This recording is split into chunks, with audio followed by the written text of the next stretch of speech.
ating adventure sa Pasay ay mag-uumpisa dito sa may boundary, sa Baclaran. This is the south boundary.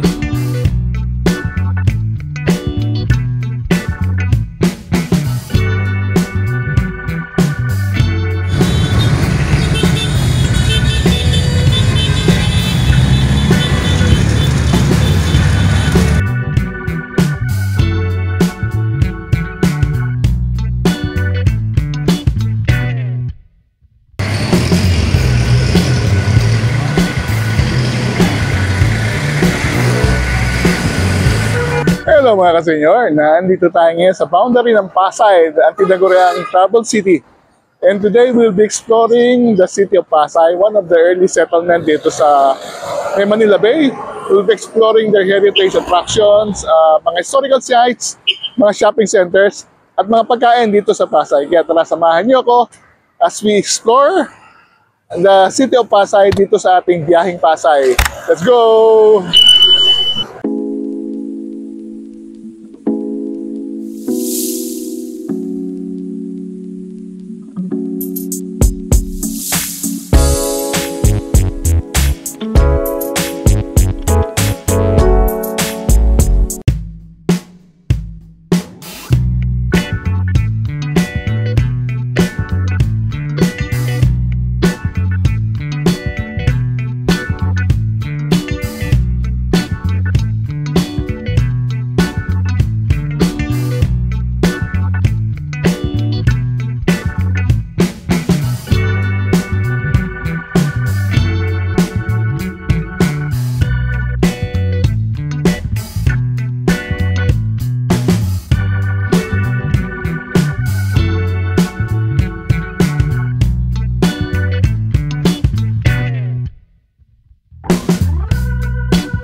Ating adventure sa Pasay ay mag-uumpisa dito sa may boundary, sa Baclaran. This is the south boundary, malapit din sa McDonald's, sa may Heritage Hotel. And then ang kabilang boundary niya yung sa may Vita Cruz, sa may Cultural Center. So, yung marker dito, tinatawag siyang Travel City. Isa siya sa pinakamatandang bayan dito sa Manila. It was part of the Namayan Empire. And then, inoccupy siya ng mga Spaniards noong 1571 na magdatingan siya. Naging isang playa land at naging asyenda. Ginawang taniman siya ng mga palay. And then eventually, naging separate municipality siya noong 1863. And then during the American period, dahil kilala ang Pasay sa kanyang napakagandang Pasay Beach na ito na ngayon siya ngayon, maraming ginawa ng Pasay Estates at maraming tumira dito. Mayayaman at nagtayo ng mga kanilang mga beach houses. Kasama na si Quezon at ilang pang mga prominente pamilya.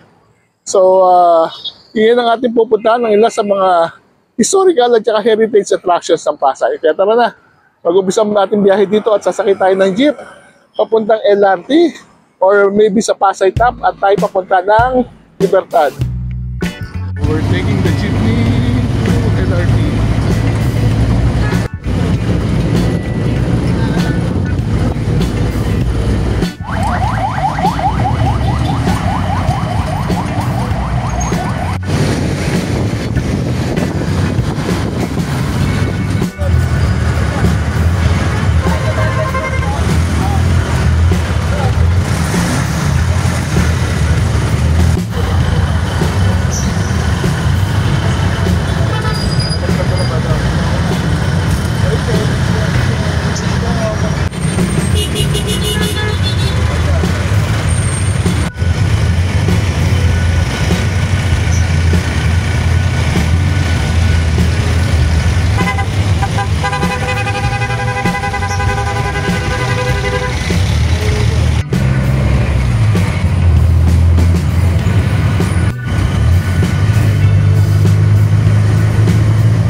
Dito na sa may LRT top. Siguro mag-jeep na lang tayo. Marami palang jeep dito na papunta. So we arrived dito na sa may LRT top. Siguro mag-jeep na lang tayo. Marami palang jeep dito na papunta Pasay. Instead of medyo mataas kasi akitin eh. So pa tayo dilipat sa kabila. So ano tayo ng jeep papuntang Divisoria.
Dito sa Libertad at sa Palengke, may mga lumang building pa dyan, no?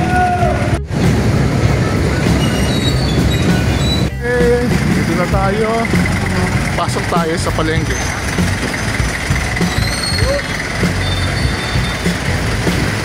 So, nandito tayo sa Palengke ng Pasay. So, inside the Palengke, papunta na tayo ng El Globan na isa sa pinakamatandang karinderya dito since ano pa rin to 1960s.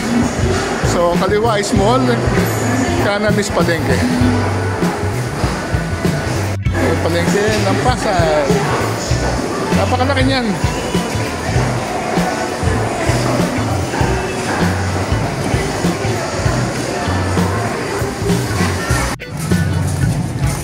Hanapin natin dito sa may kanan ng El Globan.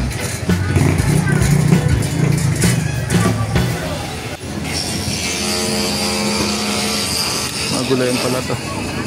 So naalala ko dito rin nagtitinda ang lola masa namin, ang lola ng aking nanay, at sinasamahan niya dito. So ito na yung mga karinderya.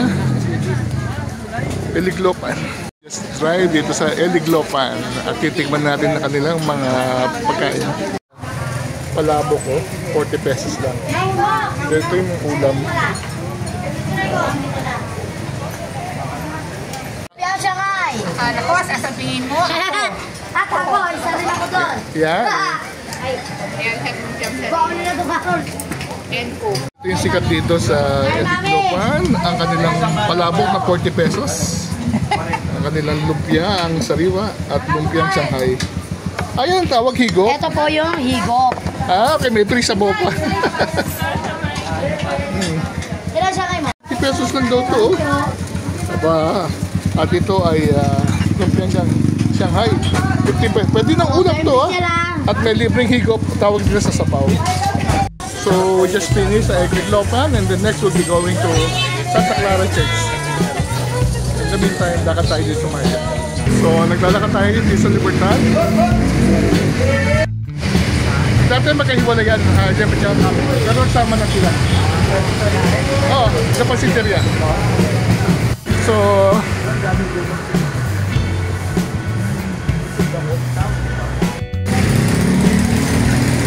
this is Burgos na, papunta tayo sa simbahan ng Santa Clara. So, sa kanan ng simbahan ng Santa Clara. Ito na yung simbahan ng Santa Clara. Ang simbahan ng Santa Clara.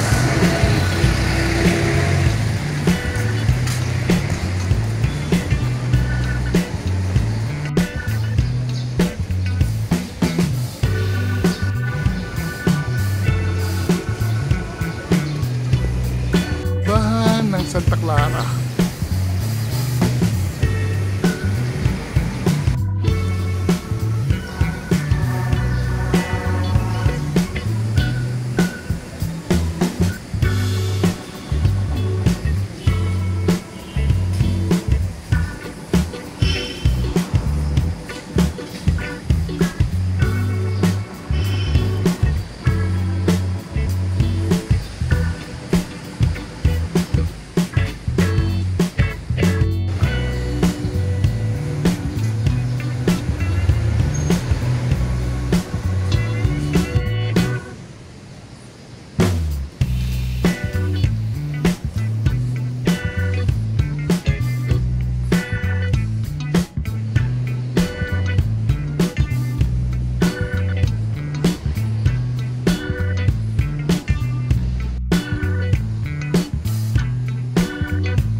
Finally, this church.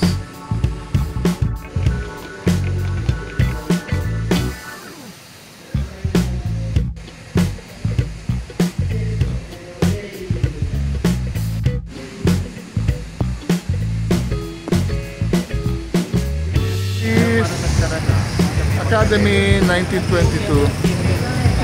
Old School of Pasay, kanon ng eskwelahan dito.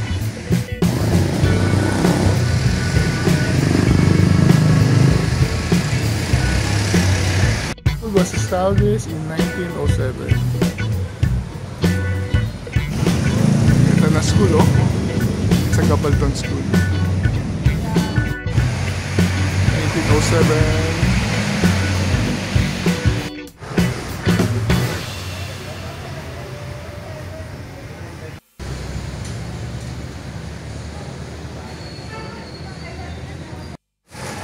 These are old buildings. Town center ng Pasay. So nandito yung school, nandito yung church. Hindi ko alam kung nasaan din yung lumang munisipyo. Pandan na ano, may balot ng pandan. Anong palaman?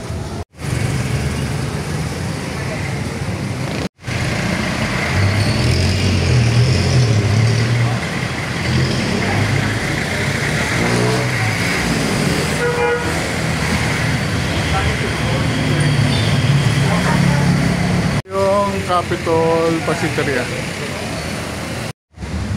80 years. Yung nasa Harlem para sa lugaw. So ang lugaw nila is ayan, no? Mura lang, 20 pesos may laman.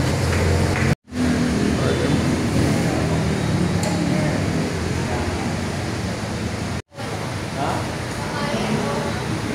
Famous for the adobong kabayo at tapang kabayo ng Pasay since 1940.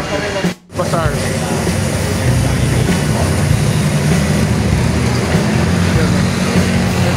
sapatos.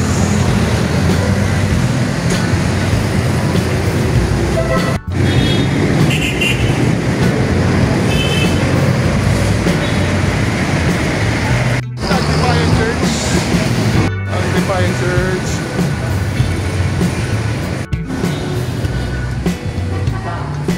So ito yung Agripayan Church ng Pasay.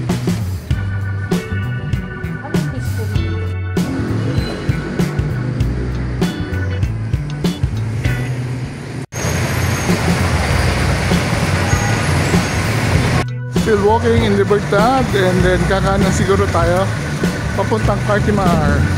Ang next destination natin, meron ka sa lumalabas ang jeep, doon tayo papasok. Still walking on Libertad. Mga traditional pang lumber, mga hardware store, yan. Meron yan dito sa Pasay. So kakanan na tayo sa Liberisa, papunta sa ating next destination, Cartimar. So ito na yan.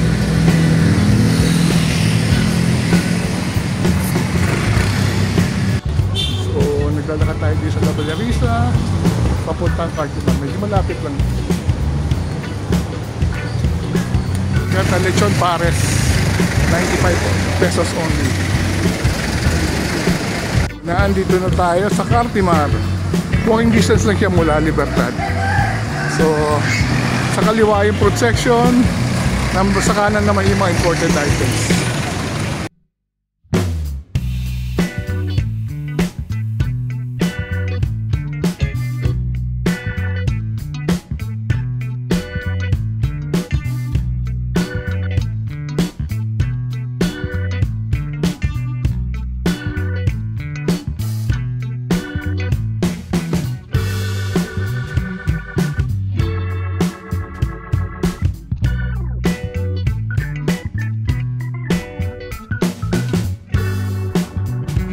So dito, pasok tayo. Di, ano, ano mga gulay dito. Nakalood yan mga spinach, oh. Diba parang sarap yung mushroom meatball? Ano? Mga mushroom meatballs. Mga mushroom balls. Sarap. Sa kanya mismo. Dito na. Or watercress, other vegetable that you cannot find from other stores.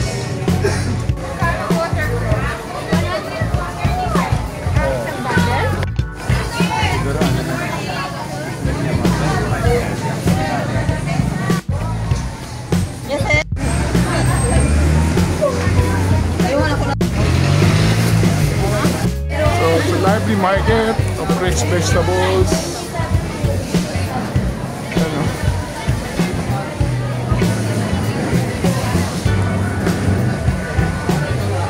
Japanese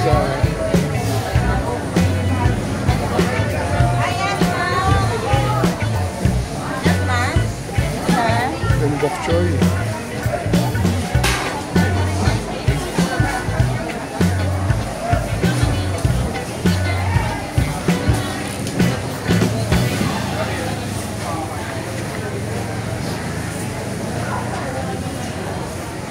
Celery lang. Laki, oh. Parang tugi. Hindi. Hindi ba imported? Imported to te? Oh, yes po. Ayun na.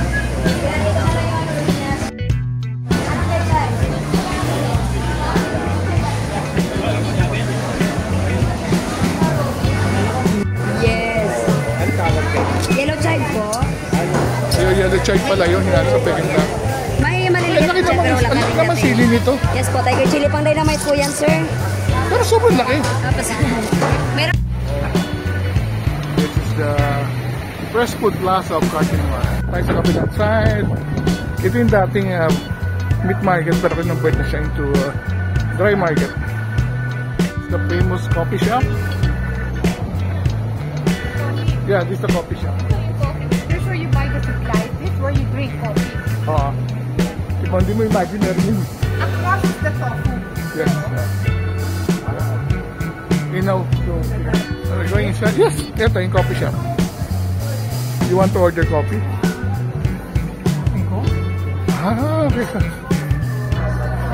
Sarap naman. Ang bango na kape. Sino ba magkape?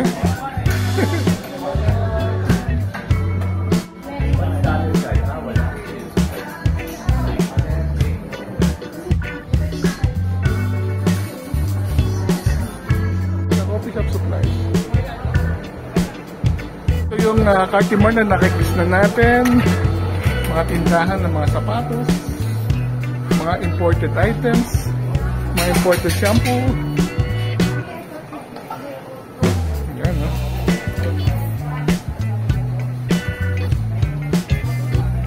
This is the Carita store, Segunda Mana. Dito tayo lumo.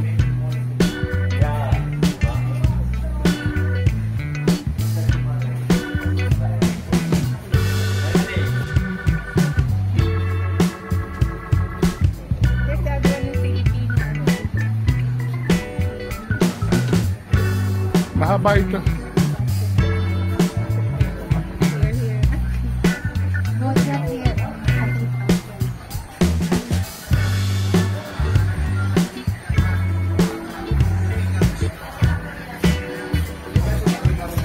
Eh, labas na tayo.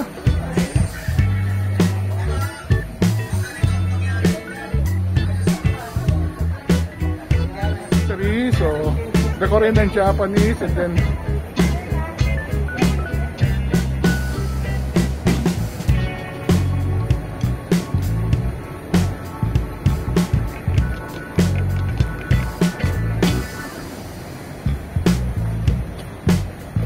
dito sa Dongwa.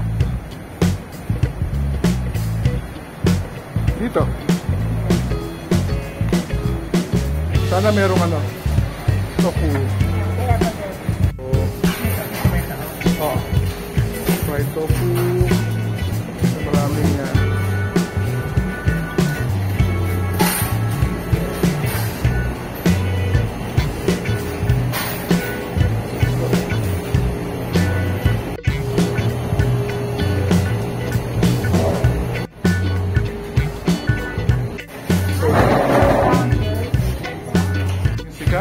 tofu na taho.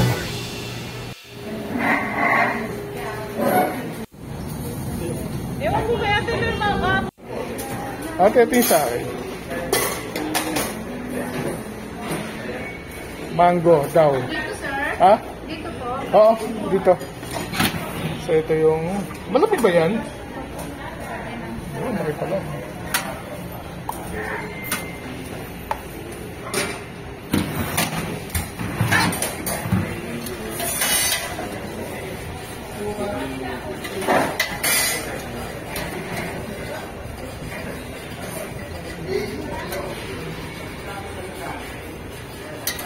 So, ano yan? Mochi. Mochi. Ito, Green, brown pearl with mango bits. sa akin naman, mango bits. Oh, yan. Dami mango.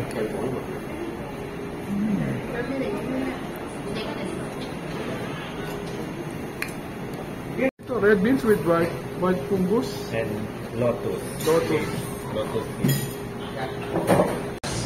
So, we are enjoying tofu. Yan, no? Makasama ko, diba? Refreshing after maglakad na malayo. Malalim lakad. At diretso sa palengke. So, how's the tofu? They call it silken. Silken. Second tofu with pearl topping. Taho. Let's go Japanese. This is Japanese food center where you can buy plenty of Japanese supplies. Dito na tayo. So may mga iba-ibang grocery. Yes. Dito tayo doon. So marami ang tabi-tabihan. Japanese, Korean. I think this is Korean. So tapat lang siya ng pinaka-shopping center. So daan lang tayo dito yung pinaka-food center. So dito kayo makakatikim ng Saigon noodles, pizza. Just a look.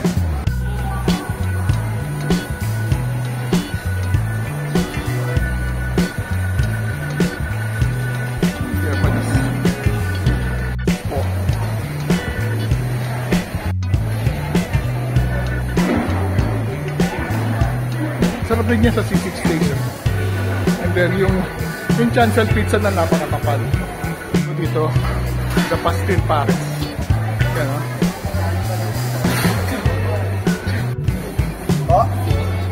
Sige, dito tayo. And next natin pupuntahan are the pet shops.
Sa pet shop, and now we're going to Henry Hotel and Abellana Gallery. Sa likod tayo ng Cartimano. And then nakaliwa tayo sa Liberisa.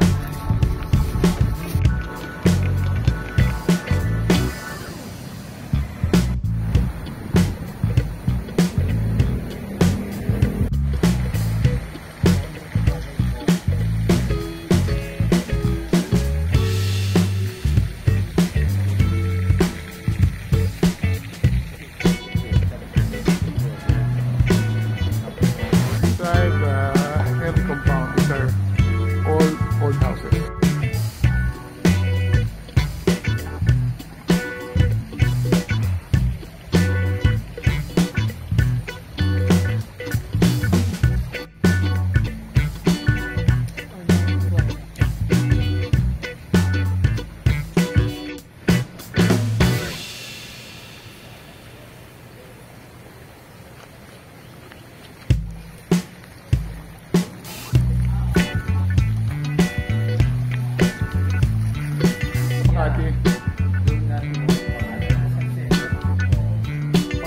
Pero part ng Airways.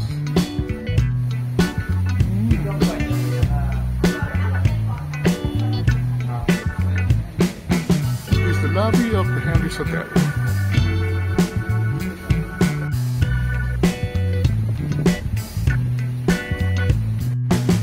Abellana Gallery.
Aristocrat Reyes. Reyes, no? Rich Reyes.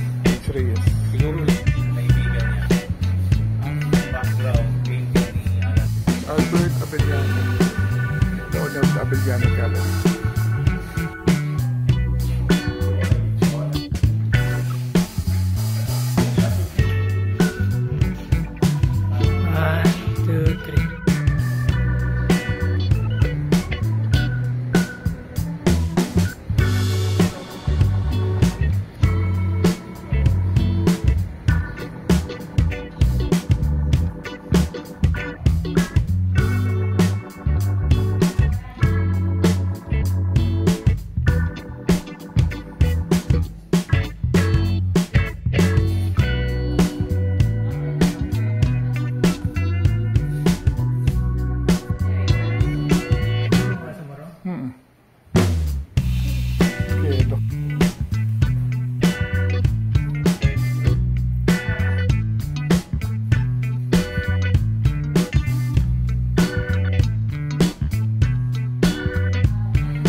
Back again dito sa Libertad. Sumakay tayo ng jeep paling sa Hyatt Hotel.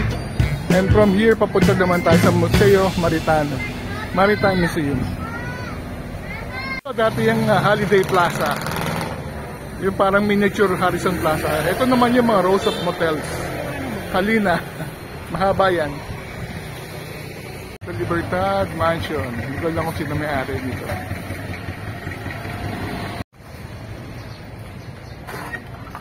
Approaching Ross Boulevard, punasan ng Jollibee, yun yung dating shoreline, hanggang dyan ng dagat.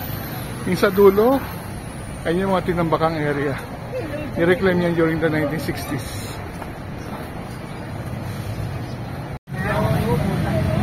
So, Ross Boulevard, and papunta na tayo sa Ames. This is the Asian Institute of Maritime Studies. Yung lighthouse, oh. Napasok natin yan. Gaitas. Ames Museo Maritime. Labi tayo ng Ames. Ano dito? This is the old Manila. Those are casco. The trading boats. And these are the galleons. Ano pala? Dito tayo sa campus ng Ames, and then hindi lang museum but we're going to the school. Wala sir, sarado. So simulators. The students usually use this po, and then these are the things that they're usually doing po. What's your name again? Neil po, Neil. Simulator where you will see an animated version po ng ship engine.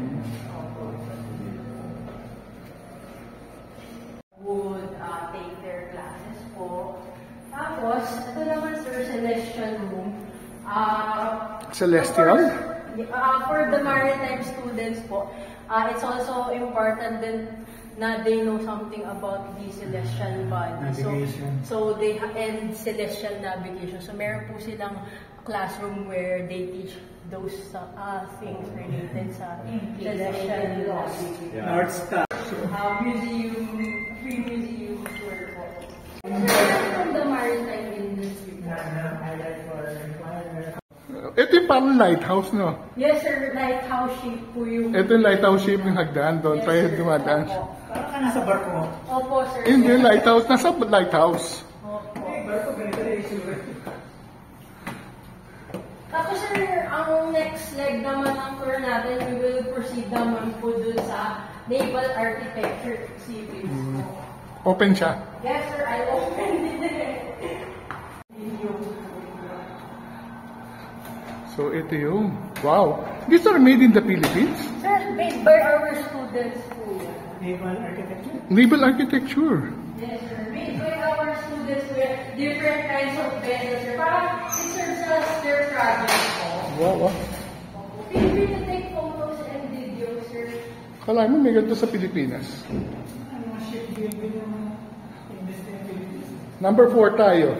Sa Cebu ba? Sa buong Pilipinas, sa buong mundo, Philippines is now number 4 on shipbuilding. Saan yung sa Cebu? The whole Philippines.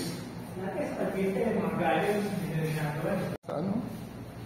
Sa tunay na Ano barko. pag ganun course, naval architecture? Yes, sir. Dito po, they have support. Yes, sir. Yes, sir. They are. Everything had investment. Napakaito ba yun? Bagwis tanker?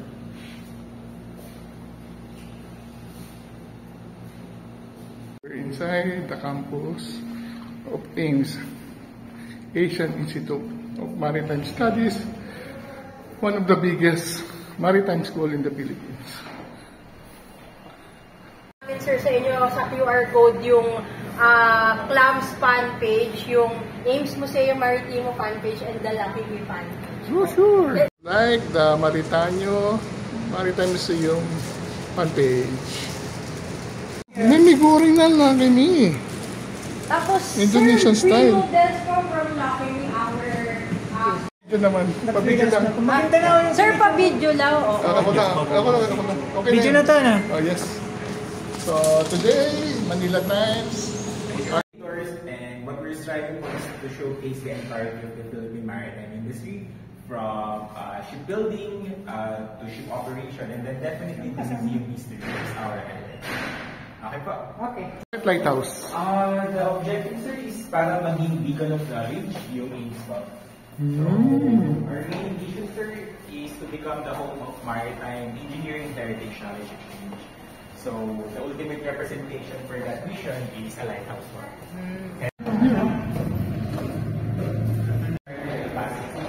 And of course, Nice. Welcome aboard, ha? Ganda ng ginamit. Welcome aboard talaga. so welcome aboard po. You're very much free to take pictures and videos po. Kasi sa elevator natin sila nakakahiya naman nila, sir.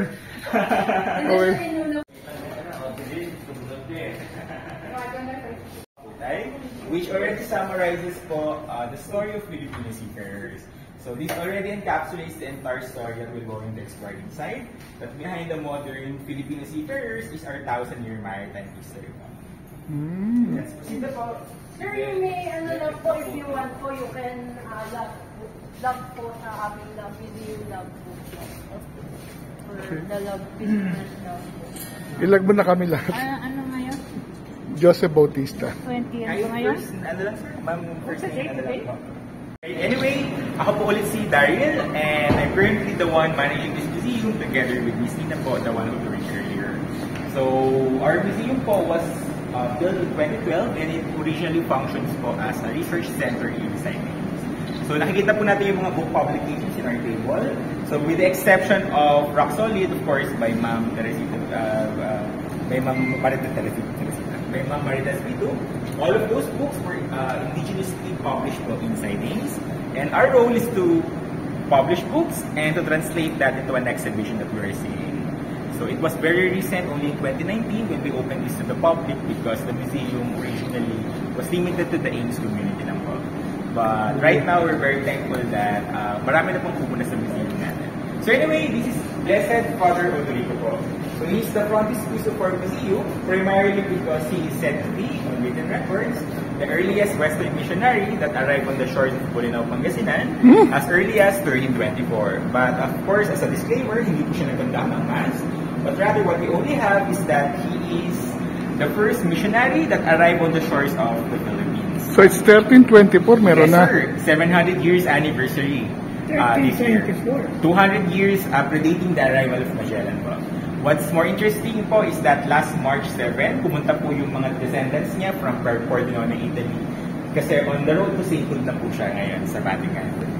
So, yes, Blessed Father Odorico. Odorico. Yes. Is he Spaniard? Franciscan monk po from Italy. From Italy, sir. And he land Dito ilan?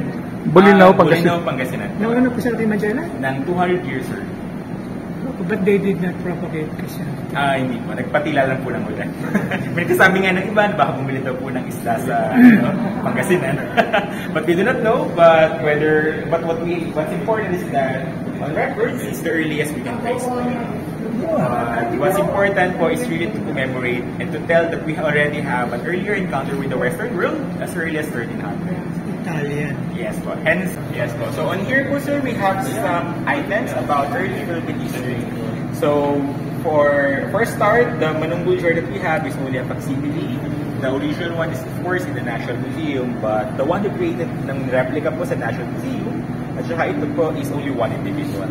So it's really completely similar to the original one. But we really strive to have a copy of the Manunggul jar because as we all know, it's really the ultimate reflection of our strong maritime culture. So makikita po natin sa upper lid, meron pong dalawang namamangka. So naniniwala po kasi yung mga sinaunang Pilipino na mamamangka po sila sa upper lid. So for this part, we have here a miniaturized size ng mga balangay po called Tataya boots that are native in the Batanes group of islands. So wala na po yung outrigger dito kasi hindi nakasya. Pero supposedly meron. But this is called the balangay, and what we would like to emphasize in here is the diversity and most importantly, the sophistication of our boat building tradition as early as pre-colonial period.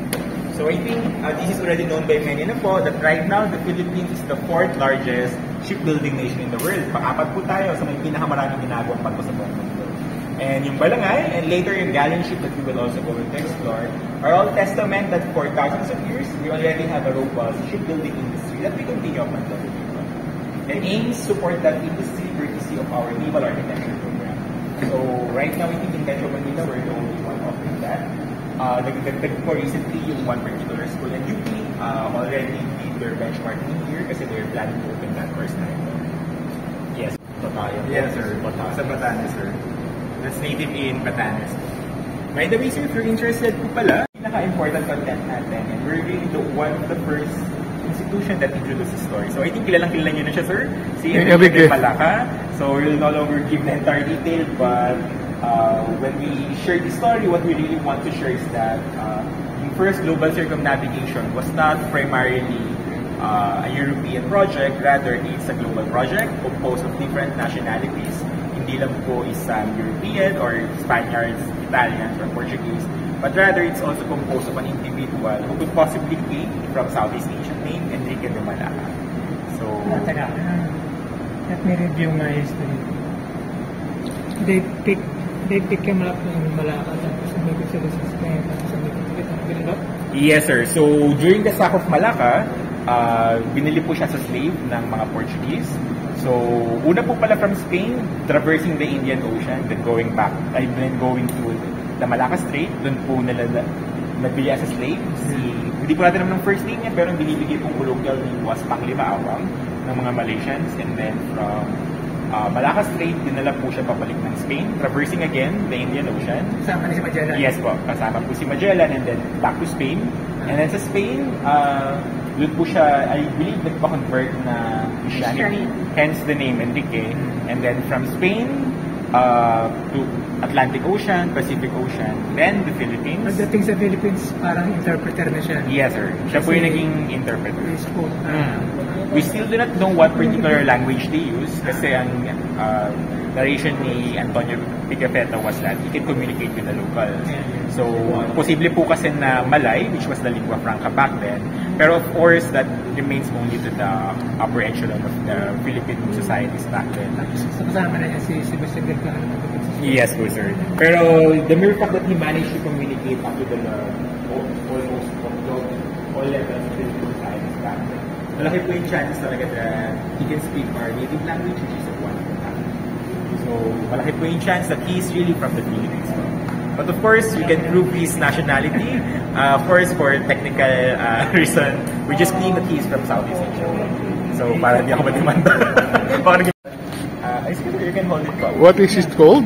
This is called the pendulum po natin, or yung candle holder with pendulum. So, nung araw po, dito nilalagay yung candle para hindi po mahulog kapag malakas yung araw sa karagatan. So, we're really showcasing to our students how hard it is to live in the cities back then. So, right now, pigmented na lang ng ilaw. Back then, kailangan pagsindi ng kandila, sobrang hassle. So, yeah. So, this is the Manila Acapulco Galley Grade. So, I think very familiar na sila sa Yes, of course. And, so, this lasted for 200 years, and I'll summarize na lang po that a lot of foods that we now take for granted, for example, avocado, guava, chili, pati sir yung chocolate. Kamachile Yes, sir. All of these were originally from Latin America. and mango. Yes, sir. Ang mango rin, sir. Pati nga, sir, yung ano daw, lahat daw ng gulay dun sa Bahay Kubo. Parang isa lang ata daw yun, or parang alas lahat talaga. Hindi Sitaw, talaga sa bataw, Pilipinas. patane. Yes, sir. Tapos maglaland travel sa Acapulco to... Yes, sir. So a lot of goods that we now take for granted po was made possible by the sacrifices and bravery po of Filipino seafarers. Kasi tayo mga Pilipino po yung nagmamando, and most importantly, tayo rin po yung gumagawa ng galleon ship. So galleon ship po ay gawang Pilipinas, hindi po siya gawa sa... Cavite. Yes, sir. Sa Cavite. po. Yes, ito na Biggest yung export galing natin dito. natin. Also beeswax and then cotton and then gold from... Yes, sir. Trident Rider and Belarus. And we carefully selected all of these items just to showcase how precision demanding the entire seafaring profession is. So, it really involves a lot of calculation. Of course, not to the calculus around para po. Parang mukha siyang treasure. Yung pinaka-consultant dito. Sa Alongside compass and... Nag-aralan ka na sa engineering yun? telescope po. Yeah. So, ang basis sir ng sextant, as we already know, is the stars and the horizon. Pins ka po to. And then, magnetic compass, sir. Nakala ko yung hard hat. Ay, hindi, sir. Pero meron tayo na. May hard hat kayo. Naghahanap ako sa Ermita. Oh, ito. Ay, meron kami yun, sir. Sa camping. Ayun nga, meron na sila. Sa camping, oh. $50,000. Yan, sir. Ano po? Boy Scout. Di ba, sir? Sa Boy Scout, tinuro ba sa inyo yan? Of course. Di ba, sir, si SpongeBob, inaaral lagi yung proper knot. So, mahalaga kasi yung balance dun sa electromagnetic waves ko. Types of compass. Yes, sir. Isang taon na po yan. And, ayos ka na. Yes. Also, sir, si Wanduna po. Ah, talaga? Kaya, yung... Apparently, Wanduna was a seaman. Si... Solas. Ano nagsabi ng Solas? Safety of life at sea, sir. So where do they train? This was introduced, sir, 2 years after the sinking of the Titanic. So the Titanic, sir, is very crucial not because of Jack and Rose, but because of taking the call for the greater maritime safety. So imagine the Titanic, sir, kulang yung kulang yung life vest, kulang yung lifeboat, but relative dun sa number of passengers. So from then on, nagkaroon na ng standards sa dapat equivalent yung number of safety equipment dun sa number of passengers. Safety of life. So right now po, one-fourth of the global seafarers are Filipinos. In fact, around 5 to 10 years ago, 1/3 of the global seafarers are Filipinos. Right now, 750,000 out of the 2 million global seafarers are from our country. And they contribute the largest share in our remittance economy that made our consumption-driven economy possible. So, ganun kalaki po yung contribution ng mga Filipino seafarers. Even prior to the advent of EPO, it was really seafarers who were really keeping our economy afloat. So, we really created this museum just to pay homage for their large contribution, not only in our economy, but most importantly, to the global maritime industry. So, imagine kung wala pong Filipinos, wala pong papaandam ng mga trades natin and ng mga goods, and therefore wala pong global economy. So it is really us Filipinos who is really keep this entire global economy possible, courtesy of the sacrifices of our Filipino seafarers. So, most importantly, this museum, we hope, courtesy of our content, na magkaroon po ng appreciation yung mga estudyante po natin. That beyond compensation, at least they have this understanding that they are the continuation of this 1,000-year maritime history. Na beyond, bakit sila magiging seafarer is not by accident, rather it's because of our history na rin po talaga. And right now, we're celebrating the Day of the Seafarers, and courtesy of this museum, thank you po for really celebrating this day with us. Thank you.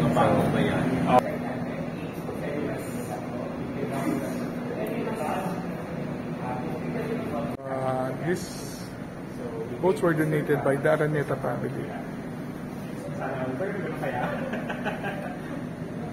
And if you see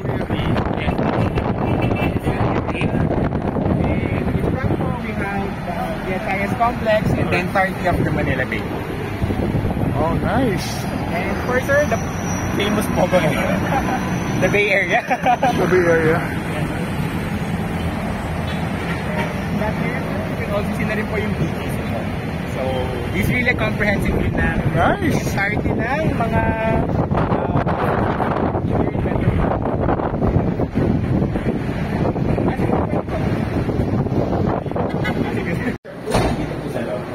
So this is an ongoing project to become an open storage area. So, sir, yung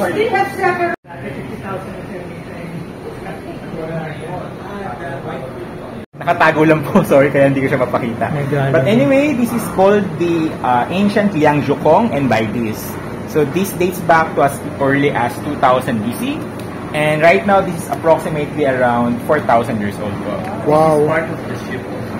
This was not from a ship, sir, but rather this was from the ancient Chinese Liangzhu culture. From the early... yes, sir. So these are Jedi items na ginagamit po ng mga ancient Chinese.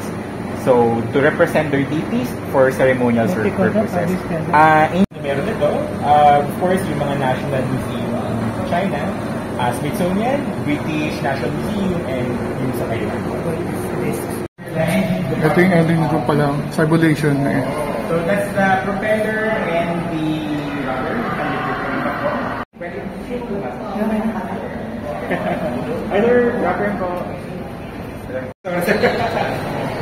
Tapos sir, akit po tayo po. So, sasakay na tayo ng ating... Sakay na tayo ng barko po. Barko? Ganito pala yun.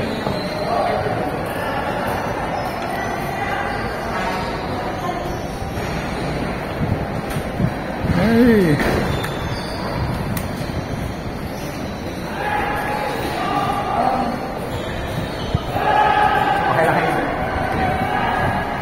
So, what we have here is a training simulator of the entire ship operation. So, in here, inaaral po nila yung mga basic process for the deck area, particularly yung parlor. So, right now, 90% of global trade happens through shipping. Lahat po ng parcel natin still passes through shipping because it remains the cheapest for us to transport. And it really has to scale, hindi po kaya ng trains or other forms of transport. So, shipping po remains the most important mode of transportation in terms of transport. Lalakad tayo sa Ross Boulevard. Yung bakod na yun yung pinaka-shoreline ng araw.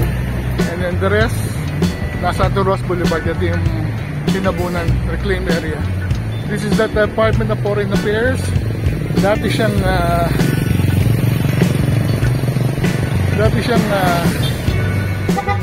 Asian Development Bank. Bottom 3.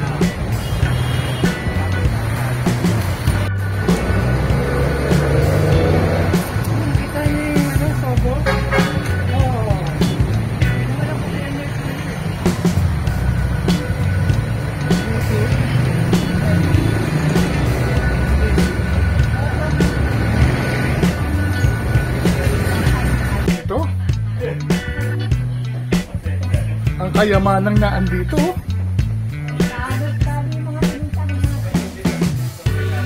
Talo yung mga pinuntahan natin.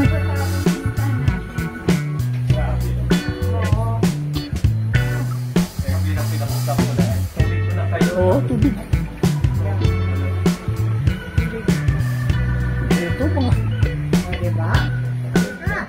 Pasensya na, ha? Grabe.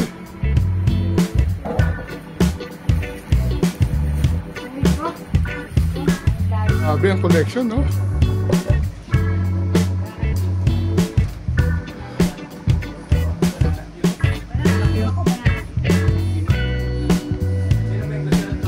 Mitron.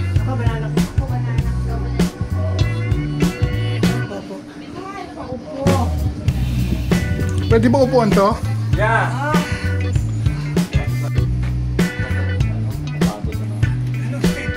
Harrison, nasa kaliwa natin yung OWA.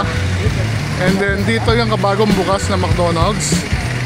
Nasa kaliwa na yung Our Lady of Sorrows Church, kung saan kinasaan si Ninoy Aquino at si Cory Aquino. Sorrows Church.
Kinasal si Cory Aquino at si Ninoy Aquino.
And I guess we have to end our vlog here. Ang dami palang sikreto ng siyudad ng Pasay. It's very rich in heritage, culture, and history. We started our tour with the exploration of the Pasay Libertad Market, kung saan nag-breakfast tayo sa Eliglopan Carinderia. That they said mga 60 years old nang nandoon. We tried pansit palabok, pansit lumpiang sariwa at lumpiang sangay at napakasarap. After that, we walked to the Santa Clara Parish Church, one of the oldest church. We were able to go inside the church. Also, napuntahan din natin ang P. Burgos Elementary School na in-establish noong 1907. After that, we continue our exploration of walking tour of Libertad. Ang una namin pinuntahan, kumanan kami sa McCarthy Bar.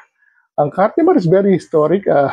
During the 1950s, 60s, 70s hanggang 80s, ito yung puntahan para sa bilihan ng mga imported or PX item. But ngayon, nag-evolve na ang Carthy Bar.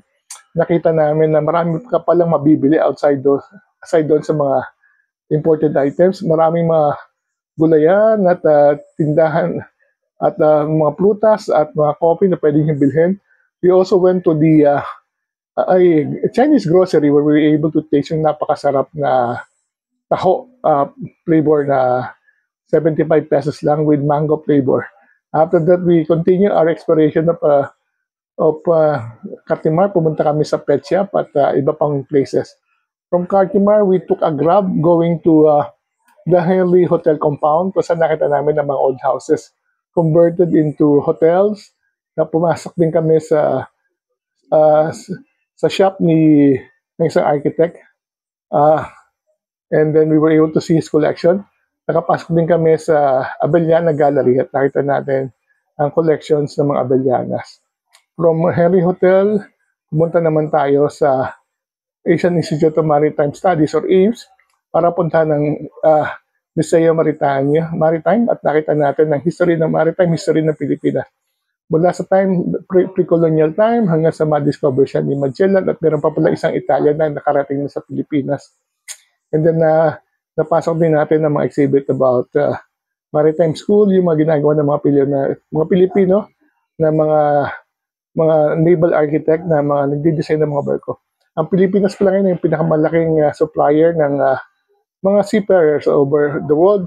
Also, we have the biggest shipbuilding industry in the world. So, ang dami nating naikot. Ang ganda ng Pasay. Hindi lang pala siya yung sinasabing mga motels at saka mga bars, but maraming heritage, historical at saka cultural attraction ng Pasay.